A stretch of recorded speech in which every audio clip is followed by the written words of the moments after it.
Welcome to the France 24 debate. I'm Mark Owen. D-Day commemorated this June the 6th, marking the 80th anniversary of what became known as the longest day for the soldiers and for French civilians who lost their lives, part of what was sad to call collateral damage of the liberation of the country. There's a complex legacy of one of the most compelling stories of military history.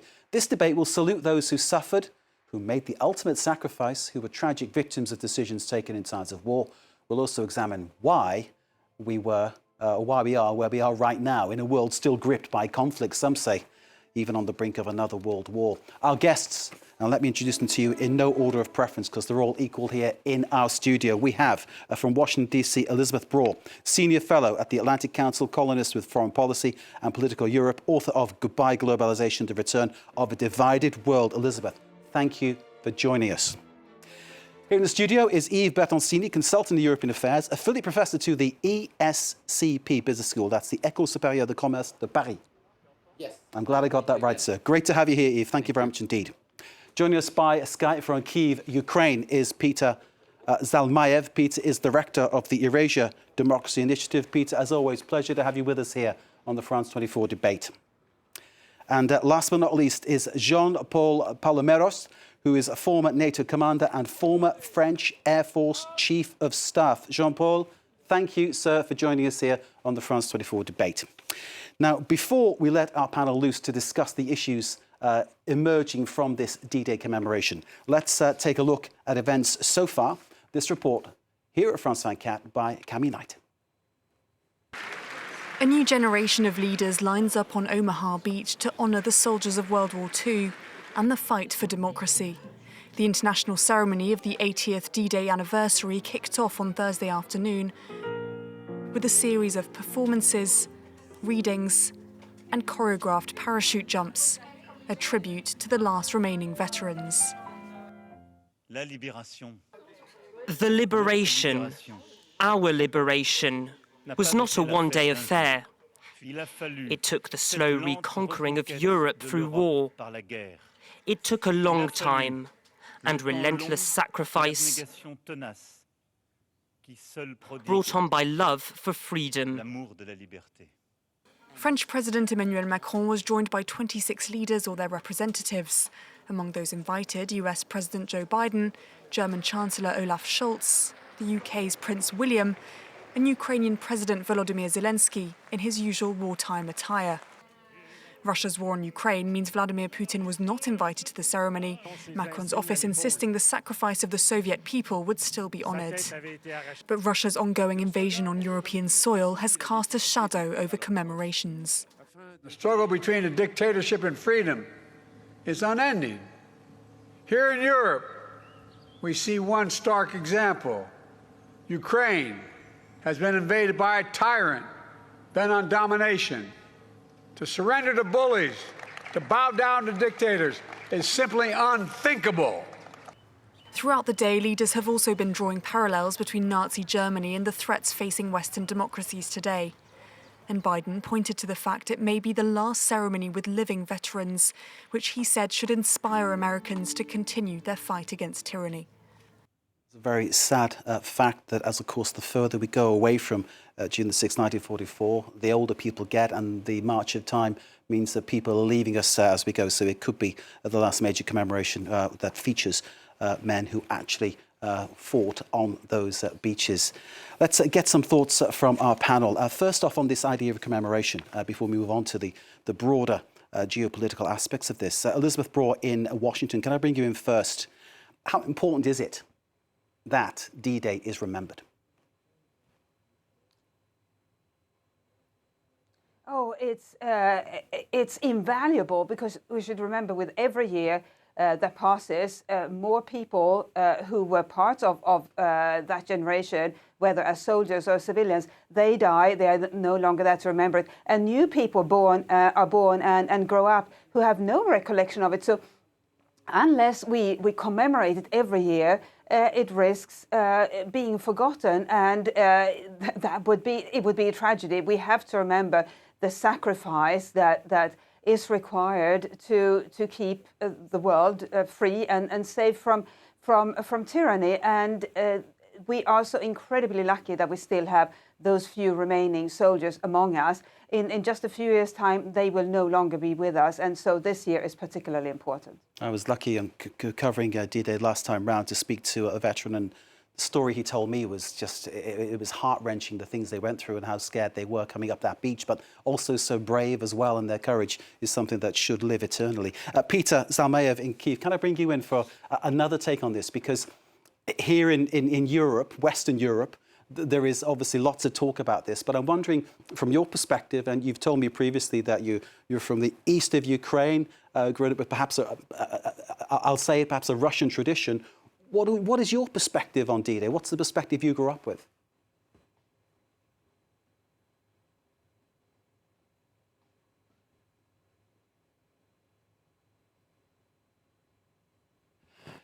Peter, we're not hearing you. We're trying to sort out the sound so we can hear your words, because your words are vitally important to us. So we'll come back to you as soon as we've clarified the sound. Peter Zalmayev in Kyiv, we're trying to sort out the sound to you. Yves Bertoncini, can I bring you in to get that perspective? From a European perspective, give us your sense of what D-Day means.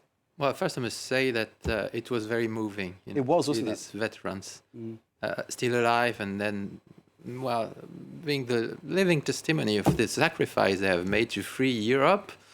Of course, I thought about Europe, which is now united, when at that time it was divided between the Nazi and fascist countries on one hand and France, another occupied country, on the other hand. So the Americans and the Allies at large were instrumental in freeing us. There was also a decisive input from the Soviet Union, from Moscow at that time. And it's fair to say that they helped us freeing Europe from Nazism. The only problem is that they conquered half of Europe after that. And then today we celebrate the start of the end of the fight, the European fight between Nazism.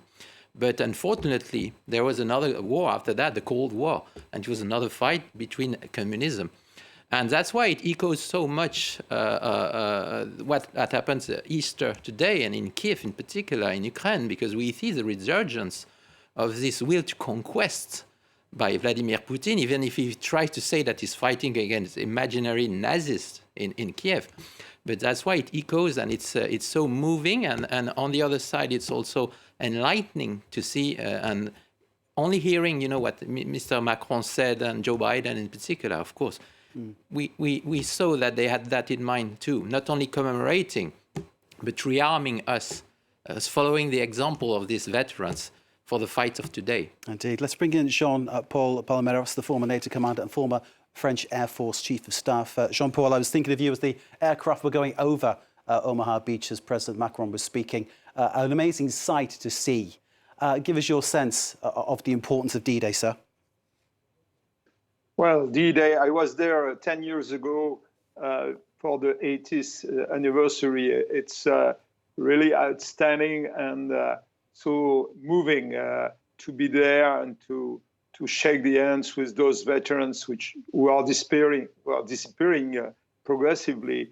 But we have to keep up the memory. We have to think that one outcome of this D-Day was, at the end of the day, that brave men and women and forward-looking men put together a new norm for peace in the world, with institutions like the UN, born in 2045, and then NATO, with celebrating its 75th anniversary, which were able to provide peace and to give the Europe a chance to prosper, in the freedom to prosper. And now we see we have 32 members in NATO, we have 27 members in the EU, and we have, this is true, to fight again for freedom, for democracy, to support Ukraine. But those veterans, those people who really joined the fight on the 6th of June, they didn't know that, but they paved the way for what is Europe today, what is the transatlantic alliance, and we must remember that and make sure that the youngest know that as well, that we educate the young people in that spirit. Jean-Paul, for now, thank you very much indeed. Let's go back to Peter Zalmayev in the hope that we can hear his voice A loud, resonant voice it is too, Peter. Great to see you. I hope we can hear you. Give us your sense of what D-Day means. It's interesting because obviously you were brought up in the eastern reaches of Europe and under, at some stage, of course, Russian influence. Give us your sense of what D-Day means.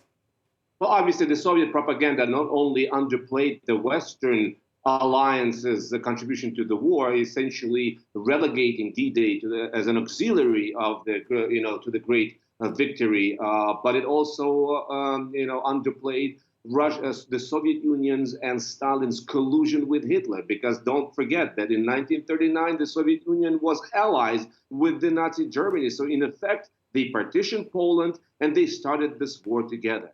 It's taken me a lifetime to wean myself off of this understanding. And now Ukraine, that is a great divergence between Ukraine and Russia, where Vladimir Putin has restored all these Soviet myths of the Soviet army that always did good, and nothing about Molotov-Ribbentrop, the secret pact, and and the resentment that Western Europe continues to discount, as Vladimir Putin claims, the Soviet Union's contribution to this victory, and his claims that Ukraine is now an heir to the fascist doctrine that the Soviet Union was fighting against. Whereas in Ukraine, we are very much with the rest of Europe, and we actually switched our celebration of the victory date from May 9th to May 8th. So I think this is also this has been this historical revisionism has been part and parcel of Vladimir Putin's causa belli and his very rationale for starting this war against Ukraine and the entire Western civilization. Peter, we'll be back to you for more comment very shortly. Let's have a sort of little upsum of what today is about and hear from some veterans. The Normandy beaches were separated into zones in the planning of D-Day, codenamed Utah and Omaha. These western beaches were the landing point for the 83,000 troops of the US First Army. Gold, Juno and Sword, British and Canadian troops landing there, and there was a small contingent, some 177 men of the Kiefer Commando, French. They had a specific mission in Ouistreham where they famously captured Pegasus Bridge. Amid the commemorations, one US veteran is living a true love story. He's Harold Terrence. Revisiting Normandy, the 100-year-old former airman will marry his 96-year-old sweetheart. She's called Jan Swerlan. In Carentan this Saturday, this June the 6th, Harold was awarded the Légion d'honneur in recognition of his role in the liberation of France. It's my fourth visit here. I was here on the 50th anniversary with Bill and Hillary Clinton. I was here on the 70th with President Obama, and I was here on the 75th with Trump and had a big hug from Melania. So it was exciting, but it also is sad and brings back many unpleasant memories. But I really came to invite all these kids lying here to my wedding on Thursday. On Saturday. Oh, Wedding's on today Saturday, is Thursday. Thursday. On Saturday, sorry. When I'm 100 years old. My bride-to-be is 96. Where is she? That's fantastic. We lost her. She's ahead. I lost my bride. Harold Terrence, what a remarkable guy, 100 years old and still keeping people charmed and moving along. And clearly, as he said, Eve, very disturbed by the memory that coming back to Normandy brought back to him of what he lived through. Very disturbed. I can only imagine what he can feel. When I looked at them to share personal thing, I mean, I told my son this afternoon, we was looking at that, and I said, look, we're going to start to watch the Saving Private Ryan movie, just to start, just to try and imagine, because to me that was one of the first movie ever trying to illustrate what it was as a soldier. I'm not a soldier, to be there and to be brave enough, to try.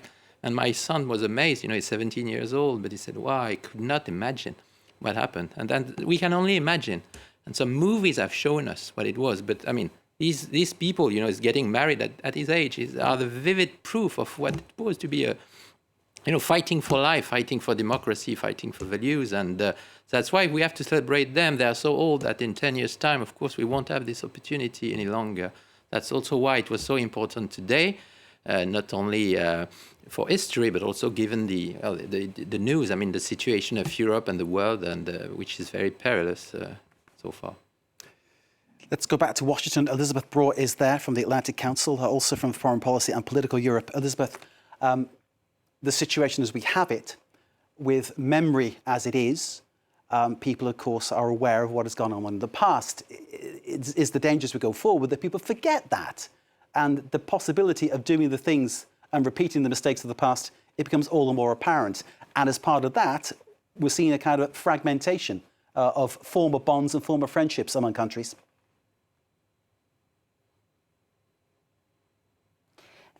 We are seeing that trend, and I think what's really dangerous is that when history starts becoming abstractions, and I think almost every school child has heard of D-Day, but if it's just a word, then you attach no meaning to it, and you may forget the lessons that should be learned from it, and that was certainly learned from it immediately after the war, which is of course why, as one of the other your other guests said, that's why we have the European Union, what then became the European Union. But I think that the way to remember history is to see it through other people, which is why it's such an incredible gift that we still have some of these veterans with us who can tell us and tell the world what it was like. And I wonder what it will be like when they are no longer there, when D-Day and indeed the whole World War II becomes more of an abstraction, something you read about in books. Will it still be possible? Will we still be able to learn the really powerful lessons that we have to learn from this war, and those lessons being that tyranny and aggression have to be resisted because otherwise they won't stop at any border. Will we still be able to learn that lesson? And that's why the 80th anniversary of D-Day arrives at, if I may say, just the right time, as such a powerful reminder of the importance of everybody doing their part to keep aggressors away from our countries, and also a reminder of how important, how valuable, and how precious democracy and freedom are. Elizabeth Braw, thank you very much indeed. Do bear with us. Let's show everybody a cartoon by the cartoonist Chapat. Sometimes satire says it all, doesn't it? Our team found this cartoon. War in Europe, it says. A giant dead soldier coming from the sea to disrupt the D-Day commemorations in Normandy. This cartoon from French artist Patrick Chapat. And I think this is what's the great elephant in the room, isn't it? Emmanuel Macron alluded to this in some way, saying that Europe, again, has the shadow of war upon it. But I think maybe some people see that perhaps in some way we've been sleepwalking into this situation. Can I bring in Jean-Paul Paloméros to maybe comment on that, former NATO commander, former French Air Force Chief of Staff. Jean-Paul, the cartoon suggesting there is something happening behind what's happening today, which is a real menace now to Europe. Well, it's coming not behind, but in front of us, and we have to face it. And I must say that both in the US and in Europe, we have done our best so far to support Ukrainians with some limits. So I think this is remembering us, first and foremost, that the Americans came to our help twice in the first century, 1917 and then 1944. For those people who are adopting about the need to keep up the alliance, the transatlantic alliance, it's important. But secondly, that nothing is certain. What is certain, if we don't fight and if we are not able to keep on and to support Ukrainians, then we will have lost part of the lessons of the 6th of June. And this is what has been said by Mr. Biden. And unequivocally, that was very clear in his message. There has been some discussion about the support of the US, but this message was straightforward. Ukraine is about freedom, is about democracy. Ukraine must not lose this war, cannot lose this war, and all the allies are together. And so they are stronger. And in terms of staying with you, Jean-Paul, just for a second, Joe Biden earlier said that he compared what's happening in Ukraine today to the struggle for D-Day in 1944. Do you think that parallel is a valid one? Well, yes, because this is about solidarity. If we are able to keep the solidarity we have shown so far, we will be able to support Ukraine at its best. But if Mr. Putin managed to split us for certain reasons, then we will lose that. We will lose the spirit of the D-Day. The US were there, the UK were there, the Canadians, Australians, people coming from the other side of their part of the world. They came to our help, to help the European democracy and to help the European to free themselves. So it's a great lesson still here. And let's hope that this coalition and this alliance will keep together for the good. I sense Peter Zalmayev is itching to make a comment, but before I let Peter loose, let me just talk a bit about the great absentee today. That's Vladimir Putin. He, of course, was invited to D-Day in 2014 to commemorate the 70th anniversary. I was covering the event then for France 24. I can recall he had a very warm reception, strolling along the special carpet that was laid out to applause. Lots of world leaders there, of course, all applauding too. All this in spite of Russia's annexation of the Crimea and the rumbling conflict in Ukraine's eastern Donbass region, which, of course, is where Peter Zalmayev comes from. In 2024, Putin not invited because of his full-scale invasion of Ukraine. Let's hear the words of Russia's leader. For some reason, they believe in the West, that Russia will never use it. We have our nuclear doctrine. Look at what is written there. If somebody's action threatens our sovereignty and territorial integrity, we consider it possible to use all means at our disposal. Once again, another big threat from Vladimir Putin. Peter Zalmayev, you can comment on that. You can comment on anything you want, sir. I'm giving you the floor. Well, yes. I mean, we have seen throughout this war, the dynamics has been that for the weapons that Ukraine has received have been a day late and $1 short. And with this sort of policy, being mindful constantly of Vladimir Putin's red lines and being afraid of his nuclear rhetoric, in the long run, it will cost Europe and the US much more than if it had resolutely and decisively reacted from the get-go. This, has to do with the Ukrainian failed counteroffensive, etc. And so, this once again, the understanding should be that this is a common struggle along the lines of the history lesson we received from the D-Day 80 years ago. Ukraine will probably, and NATO is coming to understand that, and Emmanuel Macron has said that much, will probably not be able to defeat this foe on its own. Weapons will probably not be enough. Soon we will probably be talking about some sort of an arrangement for starting with advisors. And once again, France is to be commended for taking the lead. I saw some French colonels already on the streets of Kiev the other day. This is all very encouraging, but once again, when we're still talking about some European countries, those laggards that still can't move up their, spending on their defense up to 2% that's required by NATO, we are, falling far behind Russia. That, as you know, and I say, and I keep saying it in one after another of our programs, Russia is ramping up its, military production. It's relying on its, cooperation with North Korea, Iran, and China, and West is very much behind all of this. We are not there yet with our understanding of what's at stake and with our level of readiness to respond to this. The time to act is yesterday. You mentioned those French colonels, you said, on the streets of Kyiv. Sergei Lavrov of Russia would say they are a legitimate target. Russia could essentially try to assassinate them. How does that make you feel? Well, once again, this is a war of wills. I'm with those who believe that Vladimir Putin's instinct for survival and his actually paranoia and a fear of death is such that we cannot expect any aggressive action against NATO, contrary to all the the drum rolls and all the chest beating that we hear from Putin, from Dmitry Medvedev. You have to take it with a grain of salt, and you have to match that rhetoric. Putin, once again, understands only a language of strength.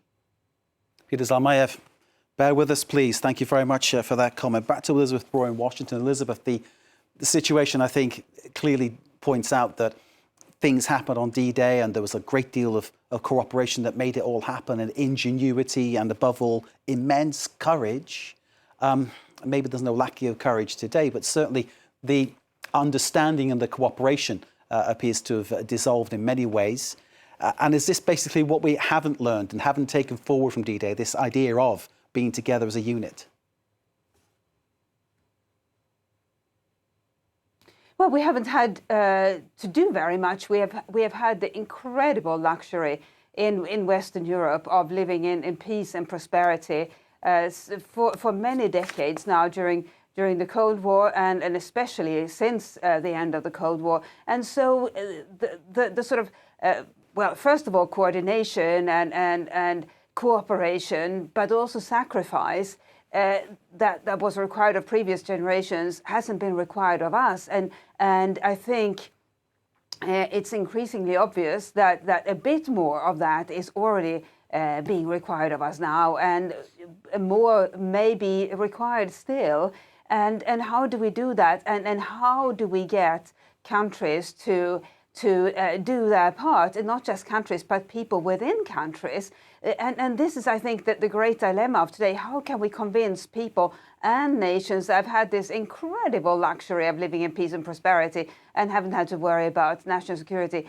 How can we convince them that it is the right thing to do, and it's the morally right thing to do, but it's also selfishly the right thing to do, because if we don't do it, then our continent will face bigger perils still, our continent, namely Europe. And I think, maybe I'm too optimistic, but the current generation of 18-year-olds, if they were put to the same task as those young men who participated in D-Day, most of them would be equally brave, but they haven't been asked to do anything nearly as dangerous or as sacrificial until now. And they still haven't been asked to do it. But I think if they were asked to do it, we would see another generation of the kind that landed on D-Day. You think the courage hasn't changed? The courage is there, definitely. It doesn't get to that point. Elizabeth, thank you very much indeed. Yves Bertoncini here in the studio. Just before, I know you've got a comment to make. I just want to add to this that my grandfather and his 8 brothers, they all were in World War II together. They all went, they all came back. Thankfully, my dad was in the Battle of the Atlantic. They lost 40 ships in one convoy. Amazing struggles, amazing courage, amazing fear that they all felt. But he came back alive, which was great. He was one of my uncles. Crazy stuff. There is this situation where they would think, if they were alive today, they'd go, what is going on? Why are we back in this situation? Why are we back in this state? Mm-hmm. Over to you, sir.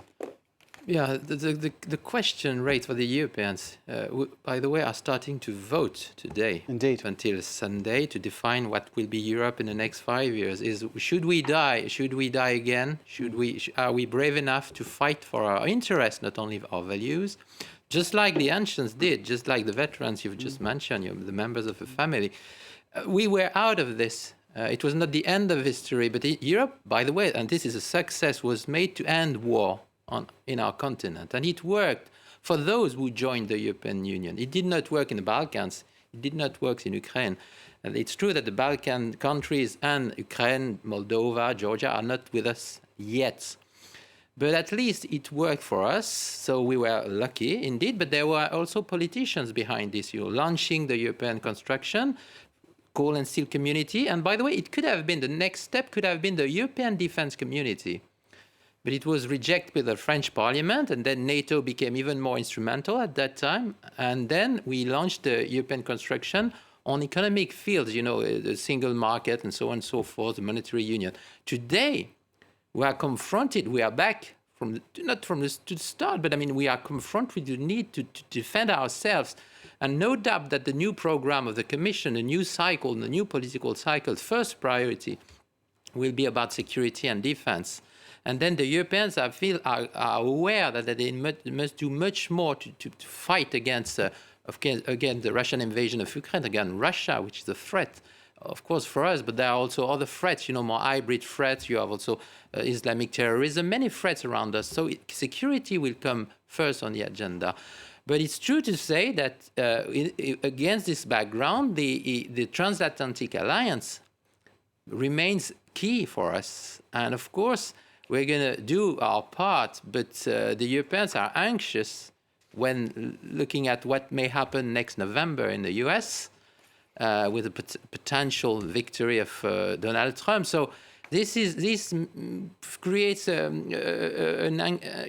would say an ambivalent situation, because we know that we need to do more, but on a very short run, we desperately need the support of our American allies. So we celebrate them today with the hope that this will go on for the next decade at least, even if we know that there was a pivot to Asia, and then the new actor, which was not there 80 years ago, is China. So we know that, but we hope that the Americans will remain a key partner for our defense, that NATO will remain, yes, with a strong European pillar, a key actor for the security of our continent. And your words there, Yves, actually sort of also informing the fact that conflicts are growing across the world. China with Taiwan, we could talk about Africa. There's so many things going on there, so many problems that perhaps could result in some situation being inflamed even more. Can I bring in Jean-Paul Paloméros, a former NATO commander, former French Air Force Chief of Staff. Jean-Paul, I hope you can hear us, and I hope we can see and hear you, sir. Yves Bertoncini talking about the need for European coherence. Would you think that perhaps a European army would be the way forward? President Macron has talked about a need to be more self-reliant, given, and Yves was just talking about it, given the fact that the US might change its policy if Donald Trump were to be elected. Well, I do think that progressively Europeans must have the ability to defend themselves. I wouldn't speak about one European army. It doesn't make sense. We have 27 nations, but European capabilities, it's more important. A European industry for armament is crucial, and make sure that the Europeans understand that this is not only their freedom which is at stake, but as it was stated, their interest. While you see on the one hand the US, on the other hand China and Russia. So what will happen to Europe if we are not united, ready to fight, ready to invest as well, ready to invest in new technologies? This is the future. This is this famous question about strategic autonomy. Obviously, Europe must gain strategic autonomy, and defense is part of that. There is no reason. We have the skills, we have the people, we have, and if we have the will, we can do that. Obviously, it should be done in full coordination with NATO, and that was my role when I was Supreme Commander 10 years ago, and to try to support this building of European pillar. But at this time, it was less sensible. Even on the beach of Normandy 10 years ago, Mr. Putin was there. There was those discussions with Ukrainian, with the Brits, with the French and the Germans. But the Ukrainian knew that Putin will come back. So there is nothing, well, you don't need a crystal ball to see what is happening now. We have not been afraid during the Cold War because we had this alliance together. We shouldn't be afraid today, but we should really build up our European capability to balance as well the capabilities of the US, where we have another field of view of investment, which is in Asia and in this confrontation with China. Jean-Paul, thank you. You mentioned 2014. That, of course, was when Putin was at the commemorations in Normandy, as you were. Also, of course, he'd annexed Crimea and the war was going on in Donbass. Now, Kyiv has its own memory site for those who've been killed in the conflict, a wall of photos of soldiers who have fallen in the conflict in the Donbass and, of course, beyond. When I was over commemorating the first year anniversary of the war, I was asked by one of my guests, well, why didn't you come sooner? Because this has been going on since well before 2022. And clearly the things that you're seeing in the centre of Kyiv now were there long before, photographs of fallen soldiers. Peter Zalmayev, can I bring you in here? It's important to remember those who've given their lives, and this wall that we're looking at now, very much in the centre of Kyiv, does that. Well, yes, indeed. I mean, this is, Kyiv is an amazing place where all these, commemorative spots blend into each other. You will be at a square with some remnants of Soviet-era monuments to those who died defending the Soviet Ukraine back then, with the, trophy tanks which the Ukrainians captured from the enemy, and they all kind of blend in. This is a lot to unpack for, let's say, a young Ukrainian growing up in this country. But for Ukrainians, the lessons of this history could not be more clear. Even the way that this war started and the rationale that Vladimir Putin provided for this war is almost exactly what Adolf Hitler did when he blamed Poland for attacking Germany and then presented Germany as the victim. Vladimir Putin is presenting Russia as the victim, which does not start wars, but actually puts them down, puts them out. This is exactly what's happening, and the parallels could not be clearer. Peter, the reception that was given to Volodymyr Zelensky at Omaha Beach, how did that leave you feeling?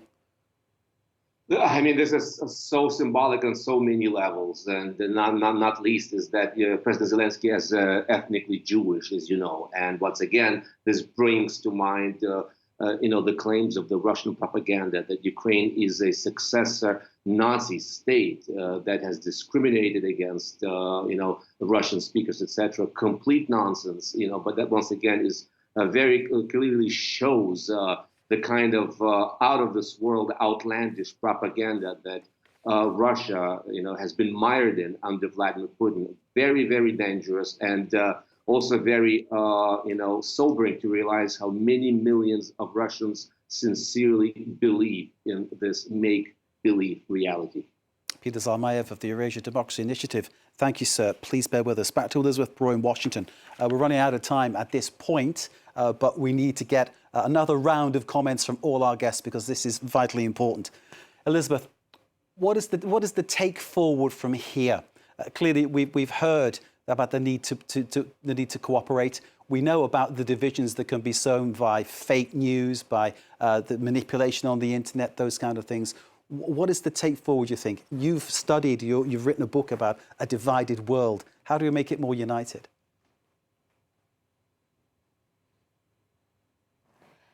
By having everybody take responsibility, and that sounds like a sort of a massive and an impossible goal. But if you look at our own countries, the time when we could just flippantly share whatever we saw on social media because, oh, that's fun, that's entertaining, or where we could disregard ways in which our societies can be harmed, those times are over, and everybody has a responsibility to make sure to help keeping our countries as safe as possible. And it starts really with tiny things like checking facts before spreading them. And if we do that, and also, by the way, engaging in conversation and civilized debate. And we are seeing in America today what happens if you don't engage in civilized debate as citizens, and indeed in politics. It becomes the debate becomes so toxic